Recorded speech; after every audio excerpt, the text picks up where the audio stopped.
Hi friends, ఎలా ఉన్నారు? అందరూ బాగున్నారా? మేమైతే చాలా బాగున్నామండి. మీరు కూడా బాగుండాలని మనస్ఫూర్తిగా కోరుకుంటున్నాను. దీనికి ముందు అప్లోడ్ చేసిన వీడియోలో అయితే నేను జూ పార్కులో నడుస్తూ ఉన్నాం కదా, దాంట్లో జంతువులను అయితే చూపించలేదు. సో జూలో ఉన్నప్పుడు జంతువులని ఒకటి రెండన్నా చూపించాలి కదా అన్నట్టు నేను ఈ వీడియో అయితే అప్లోడ్ చేస్తున్నాను. సో ఇక్కడ వచ్చేసి ఏంటంటే ఇది గౌహటిలో జులాజికల్ అండ్ బొటానికల్ పార్క్ రెండు కలిపి ఉన్నటువంటి పార్క్ అనమాట. ఇక్కడ వచ్చేసి ఏరియా మొత్తం కూడా హిల్ ఏరియాను. ఇది కూడా మాకు నాగాల్యాండ్లో ఎట్లా అయితే మేమున్న ఏరియా ఉంటుందో ఇది కూడా సేమ్ అట్లానే ఉందండి, హిల్ ఏరియా. ఎక్కడం దిగడం బాగా కష్టం అనిపించింది. ఇలాంటి పార్కుల్లో తిరగాలంటే పిల్లల్ని వేసుకొని మాత్రం అస్సలు తిరగలేమన్నమాట, వాళ్ళని క్యారీ చేసుకుంటా.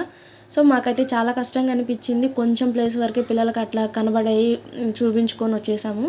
ఏరియా ఏదన్నా కొంచెం ఫ్లాట్గా ఉన్నట్లయితే మనకు తిరిగి చూడడానికి బాగుంటుంది, కానీ ఎక్కడం దిగడం అనేది చాలా అంటే చాలా కష్టంగా ఉంటుంది కదా.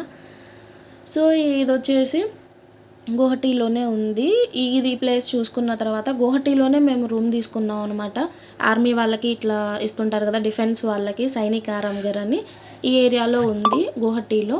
సో అక్కడైతే మేము ఒక 2-3 డేస్కి రూమ్ అయితే తీసుకోవడం జరిగింది. ఇది చూసుకున్న తర్వాత మేము రూమ్కి అయితే వెళ్ళిపోయామండి. అక్కడ తినేసి కొంచెం సేపు రెస్ట్ తీసుకొని మళ్ళీ ఈవినింగ్ టైంలో ఫ్రోజన్ హౌస్ అని చెప్పాను కదా, అక్కడికైతే వెళ్ళాము.